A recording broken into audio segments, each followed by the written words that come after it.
Assalamu alaikum wa rahmatullahi wa barakatuh. Now, miracles would come. The miracles usually come from Allah subhanahu wa ta'ala when humans exhaust all their means. Allah subhanahu wa ta'ala is showing them and telling them, I can interfere at any moment, but you show me what you can do first. You do your best. You do the best that you can, the maximum that you can. Once you do that, if it's not enough, my support is with you. This is what happened in Badr, for example, when they were outnumbered 3-1, and Allah subhanahu wa ta'ala sent the angels. When he saw how steadfast and strong in conviction the companions of the Prophet ﷺ were, Allah subhanahu wa ta'ala sent the angels to support them, to fight with them, and to scare their enemy. So this is the support from Allah subhanahu wa ta'ala. So now they are in this very hard time, cold, dark, weak, hungry, scared, and there's no food pretty much. Sayyidina Abdullah ibn Rawaha radiallahu anhu called for his wife to check if there's any food at home. She sent a young girl and told her, take this to your uncle Abdullah ibn Rawaha and to your father, just a handful of dates. And when the Prophet ﷺ saw the young girl carrying this handful of dates, he asked, what's that? She said, this is a handful of dates. So the Prophet ﷺ called his companions and said, come to food. What's a handful of dates gonna do to a huge army that's already hungry and exhausted and they want to eat anything? So the Prophet ﷺ spread these dates on a blanket and covered them and called the people to come in groups to eat from these dates. They kept coming and coming and coming and eating to their full, and then the dates were exactly as they were and they started even increasing. That's a miracle that Allah subhanahu wa ta'ala granted to his messenger sallallahu alayhi wa sallam. Sayyidina Jabir ibn Abdullah radiallahu anhu, who we have mentioned a few times before, he sent to his wife at home, do you have any food at home? She said, well, I have some bread and we have this very old, thin goat. So he said, well, slaughter the goat, prepare it for cooking, for grilling, and make some dish out of this bread. And I'm going to invite the Prophet sallallahu alaihi wasallam and maybe one or two of his companions to come and eat with us. The Prophet sallallahu alaihi wasallam has not eaten anything in 3 days. So she said, I'll do that. She slaughtered the sheep and she started cooking and she sent him, the food is ready. Again, that's food that's going to be enough probably for 3-4 people, that's it. Sayyidina Jabir ibn Abdullah radiallahu anhu came to the Prophet ﷺ and told him, Ya Rasulullah, dinner is at my house tonight. You are invited and you can choose maybe 1 or 2 of your companions to come to my house for dinner. And the Prophet ﷺ, hearing that from Sayyidina Jabir, shouted loudly, O people who are excavating the trench, come and join me to the house of Jabir for dinner. He has prepared dinner for us. Sayyidina Jabir said, what's going on? I don't have food for all of this crowd. So he sent to his wife, we have been exposed. People are going to come and they're not going to find any food. So the wise wife asked him a question. She said, who invited them? Did you invite them, knowing that we don't have any food? Or did the Prophet ﷺ invite them? He said, well, I didn't. I know what we have. So I didn't invite them. It was the Prophet ﷺ who invited them. She said, then don't worry about it. He invited them. He knows something that you don't. And the Prophet ﷺ again grouped his companions in tents and covered the food, covered the cooked dish and the grilled meat, and told his companions to get 10 by 10 into that house, eat to their full, and then get out, and then allow another 10 to come and eat, and so on. And they kept coming 10 after 10 after 10 after 10 until the whole army ate. And now it was the Prophet ﷺ and very few of his companions left in the end. So he ﷺ left, came now to that house as the last group to eat, and they ate to their full. And Sayyidina Jabir said the food was intact. It did not diminish. Everyone ate and the food did not diminish. Seeing this miracle, the Prophet ﷺ is about to leave. Sayyidina Jabir told his wife before the people came, he told her, "You do not speak. Don't say a word. I don't want to hear your voice." He said, "Fine." And then after the Prophet ﷺ ate and he was about to leave, she raised her voice and she asked the Prophet ﷺ, "Ya Rasulullah, O Messenger ﷺ, make dua for us, for myself and my husband." Her husband looked at her, "Didn't I tell you not to speak?" And the Prophet ﷺ kindly made dua for Sayyidina Jabir radiallahu anhu and for his wife. Sayyidina Jabir told her, "Didn't I tell you not to speak?" She said, "I wouldn't let the Prophet ﷺ leave our house without making dua for us. This is the blessing that we get from hosting the Prophet ﷺ." And again, remember when the Prophet ﷺ promised Sayyidina Jabir that someday he's going to have wealth and he's going to have servants and he's going to have this and that. That did not happen at that time yet, but later on Sayyidina Jabir radiallahu anhu would live to see the effect of the da'wah of the Prophet sallallahu alaihi wasallam and the prosperity that happened to him. Still, the army is besieged and there are some skirmishes here and there. Quraysh had set two wings of their army, one led by Khalid ibn al-Walid, their genius, and the other one led by Ikrimah ibn Abi Jahl, another military genius. They tried to attack Medina from the wings, but they tried and they couldn't. They tried to cross that trench, but the arrows from the Muslim army prevented them from doing so. And then one of the strongest and mightiest warriors of Quraysh declared, "I want to have a duel with one of your fighters. Send me the strongest of your fighters." So some of the companions of the Prophet ﷺ from the Ansar said, "Let's go and fight this man, Amr ibn Abdwud. He had a great reputation as a very strong and powerful fighter, especially in hand-to-hand fighting." So these companions from the Ansar said, "Let's go and fight him." And they went, and Amr ibn Abdwud asked them, "And who are you?" They said, "We're from such and such tribe." He said, "Well, you are brave people, but I don't want to kill you. I want to fight someone from Quraysh." So Sayyidina Ali radiallahu anhu told the Prophet sallallahu alayhi wasallam, "Ya Rasulullah, let me go and fight him." And the Prophet sallallahu alayhi wasallam told him, "Ya Ali, sit down. It's Amr ibn Abdwud. You don't know what you're dealing with." So Sayyidina Ali sat radiallahu anhu. And then Amr ibn Abdwud repeated one more time, "Isn't there anyone brave enough to come and fight me? I want to fight someone from Quraysh." Sayyidina Ali radiallahu anhu again said, "Ya Rasulullah, let me go and fight him." And the Prophet ﷺ again told him, "Ya Ali, sit down, it is Amr." And then the third time he repeated that call for someone to fight him. Sayyidina Ali for the third time repeated his request to the Prophet ﷺ, "Ya Rasulullah, let me go and teach him who I am." And the Prophet ﷺ said, "Ya Ali, it is Amr." And Sayyidina Ali radiallahu anhu said, "I don't care even if it was Umar." Umar, who was also Sayyidina Umar radiallahu anhu, who was known for his courage and his strength. He said, "I don't care. I am going to show him who he is." And the Prophet ﷺ authorized Sayyidina Ali radiallahu anhu to go and basically face Amr ibn Abdwud face to face. When he approached him, Amr ibn Abdwud asked him, "And who are you?" He said, "I am Ali ibn Abi Talib." He said, "Oh, you are. Your father was a great friend of mine. Your father was an honorable man. You go back, son. I don't want to kill you." But Sayyidina Ali radiallahu anhu said, "But I do want to kill you." And basically that made Amr ibn Abdwud so furious, so he jumped off the back of his camel and wanted to face Sayyidina Ali man to man, and they hit each other with their swords, and Sayyidina Ali radiallahu anhu managed to kill him. And that was the first casualty from Quraysh, their mighty warrior. So it was equivalent to the killing of Utbah and Shayba and Al-Walid ibn Utbah in Badr. It was a big moral defeat for Quraysh.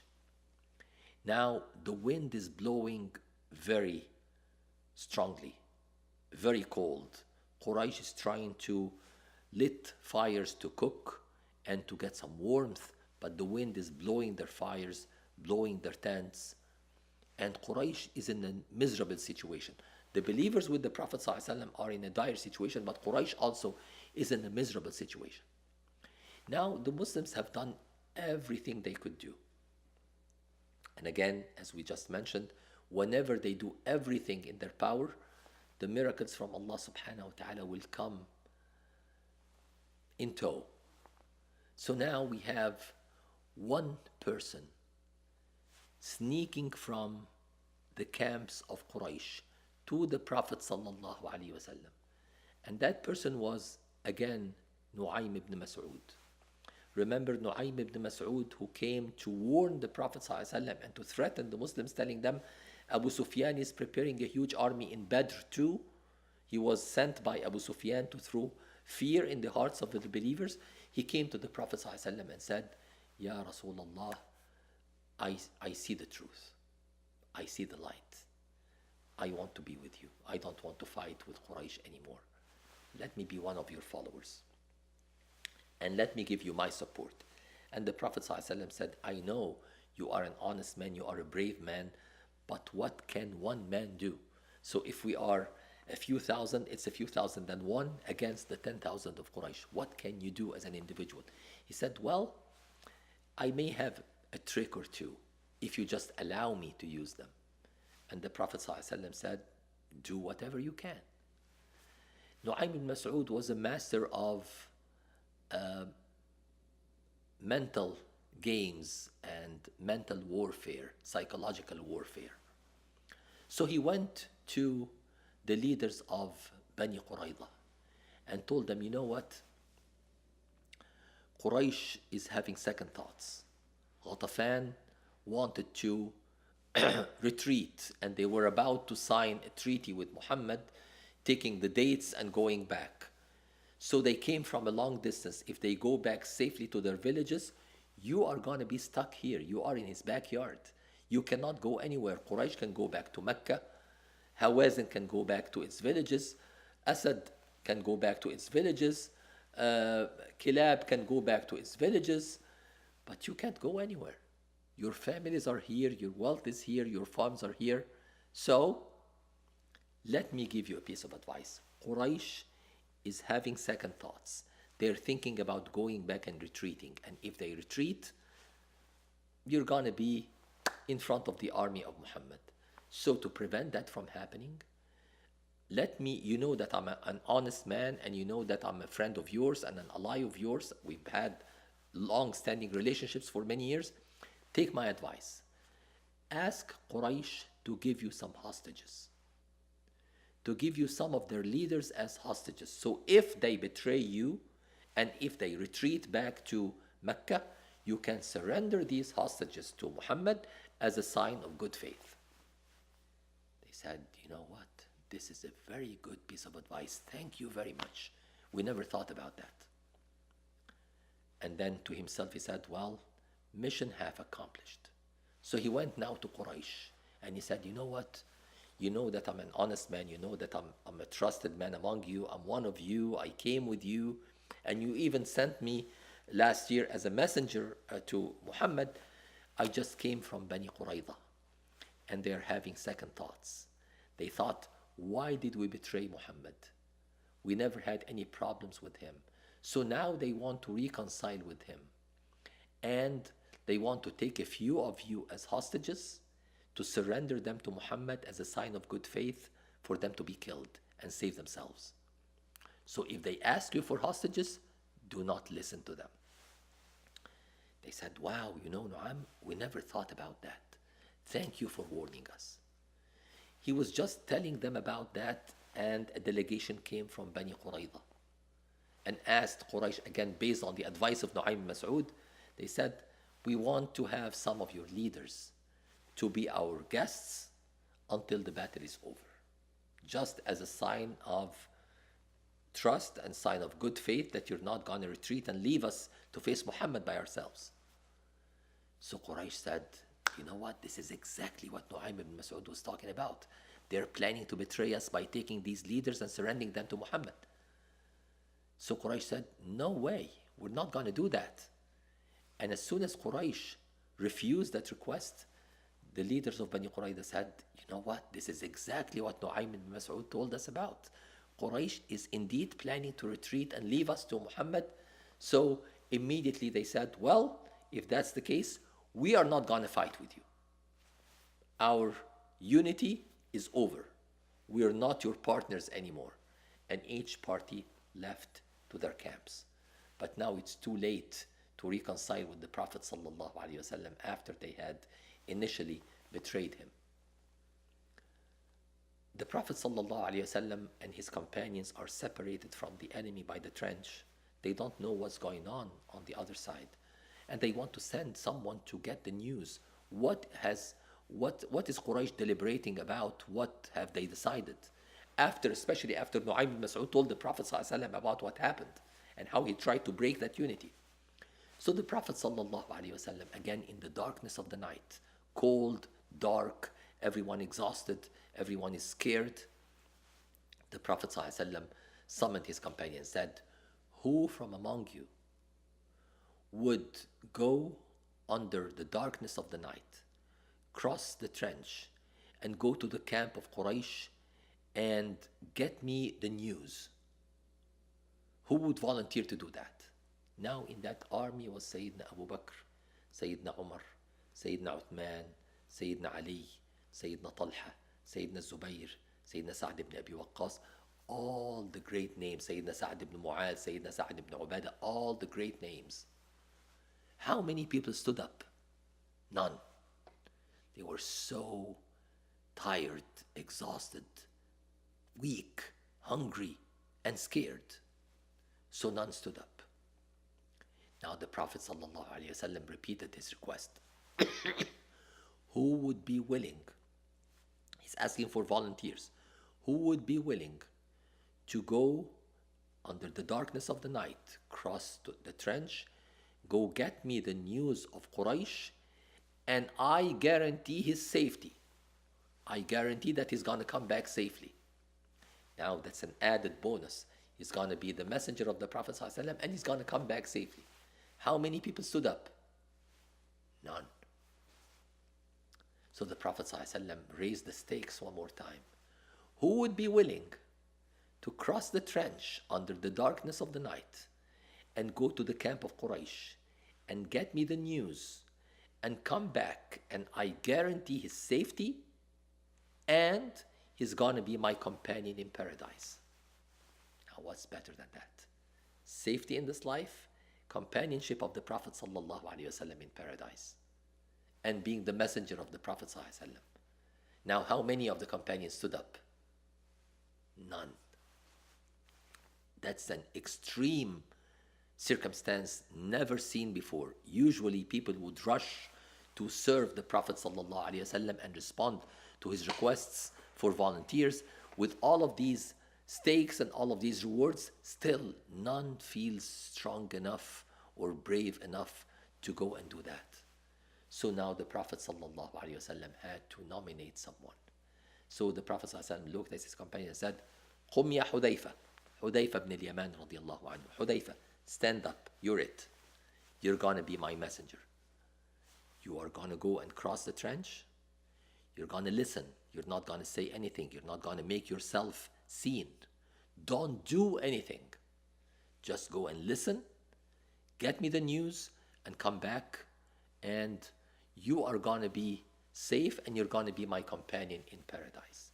Sayyidina Hudayfa said, well, being nominated by the Prophet ﷺ, I could not say no. But he said something very interesting. He said, I was scared, I was tired, I was cold, I was hungry. And as soon as the Prophet ﷺ said, قُمْ يَا Hudayfa, stand up Hudayfa, and I started listening to his commands and I started walking, وَكَأَنِّي أَمْشِي فِي حَمَّامٍ, as if I was walking in a Turkish bath. Now, what's in the Turkish bath? I don't know if anyone has been to a Turkish bath. I've been to one. What's in a Turkish bath? Steam, comfort, safety, warmth. And after you get done with the Turkish bath, you feel invigorated, you feel healthy, you feel strong, which is 100% opposite to the feelings that Sayyidina Hudayfa radiallahu anhu had, 180 degrees. He said, as soon as I complied with the commandment of the Prophet ﷺ, my conditions changed. I walked, crossed with no one seeing me, and I reached the other camp of Quraysh, and I saw Abu Sufyan standing by the fire. I could have taken my bow and an arrow, and I could have shot him and killed him instantaneously. He was in my range, and I could kill him. I know I could kill him. But I remembered the words of the Prophet ﷺ, don't do anything, don't make yourself seen. So I just sat and listened. Abu Sufyan was a smart man. He expected something like this could happen. So he said, he told his army, I want each one of you to know who are the two people sitting next to him, to his left and to his right. So each one of you hold the hand of the people sitting next to you and ask them about their names. Sayyidina Hudayfa said, well, I'm going to be exposed now. So he immediately rushed and held the hands of the people who were around him. And he asked loudly, who are you? And the sound came from his right. I'm Amr ibn al-As. And then he held the hand of the one to his left. And who are you? I am Ikrimah ibn Abi Jahl. Now each one thought that there's no one in between. They thought that they're asking each other. And Sayyidina Hudayfa radiallahu anhu put them under that impression. It was complete dark. They couldn't see who's around them. That's why Abu Sufyan made that request. And he kept listening to Abu Sufyan, who was telling his people, well, this doesn't seem to be working. We cannot cook anything. We cannot keep our fires. The wind is blowing our tents. The conditions are miserable. We tried to cross the trench and we couldn't. There's no way. So I am going back to Mecca. If you want, just follow me. And he mounted his camel and started moving towards Mecca. And the army started decamping and basically getting ready to leave. Sayyidina Hudayfa radiallahu anhu crossed back the trench and went back to the Prophet sallallahu alaihi wasallam. The Prophet sallallahu alaihi wasallam was standing in prayer at night, and Sayyidina Hudayfa came and just sat next to the Prophet sallallahu alaihi wasallam. The Prophet sallallahu alaihi wasallam brought him to his feet and covered him with the blanket that he had on his shoulders and kept praying to warm Sayyidina Hudayfa until he was done with the prayer. And he asked him what happened. And Sayyidina Hudayfa radiallahu anhu recounted to the Prophet sallallahu alaihi wasallam what he has heard and how Abu Sufyan is planning to leave. So, mission over. Quraysh is not going to be able to fight. The Prophet sallallahu alaihi wasallam made dua for Sayyidina Hudayfa radiallahu anhu. And again he told him, remember that promise. You are back safe and you're going to be my companion in paradise. And the Prophet ﷺ told him, you are going to be my confidant. I'm going to give you some secrets that no one else knows. I'm going to tell you about the names of the hypocrites from among the people who are pretending to be good believers, but they are not. I'm going to give you their names, but do not give these names to anyone. I'm going to entrust you with these names. Keep them as a secret. And the Prophet ﷺ told him the names of the hypocrites. And Sayyidina Hudayfa radiallahu anhu kept the secret of the Prophet sallallahu alaihi wasallam. Now, at that time, the women and the children were shielded in the fortresses, and the army was digging the trench. Sayyidina Sa'd ibn Mu'adh radiallahu anhu was participating in the digging when he was hit with an arrow coming from the other side of the trench, and that arrow basically severed one of his arteries, and he started bleeding profusely. A very dangerous injury. And the Prophet ﷺ ordered him to be carried to the mosque of the Prophet ﷺ to be nursed in the mosque of the Prophet ﷺ. And Sayyidina Sa'd ibn Mu'adh radiallahu anhu was a tall and handsome man and heavy in weight, so he was taken to the mosque of the Prophet ﷺ to be treated for that very severe injury. So basically they partially treated that injury, but Sayyidina Sa'd ibn Mu'adh radiallahu anhu made a supplication to Allah subhanahu wa ta'ala. Oh Allah, if you have kept any wars between us and Quraysh, keep me alive and give me health. Make me go back to my health and basically gain my strength. But if there's not going to be another war with Quraysh, then take me as a martyr. Let this injury be a mortal injury and let me die and join the ranks of the martyrs. But, O Allah, do not let me die until I see my revenge from Bani Qurayza, the ones who betrayed the Prophet sallallahu alaihi wasallam. And Allah subhanahu wa ta'ala accepted the supplication of Sayyidina Sa'd ibn Mu'adh radiallahu anhu. Inshallah, next time we're going to talk about the effects of that supplication and what followed. Business is not complete yet. Mission is not accomplished yet, because now we have these traitors who betrayed the Prophet sallallahu alaihi wasallam and tried to stab the believers in the back. Now Quraysh is gone, Ghatafan is gone, Hawazin is gone, but now we need to settle the accounts with Bani Qurayza. So inshallah next time we're going to talk about that. Until next time, inshallah. Assalamu alaikum wa rahmatullahi wa barakatuh.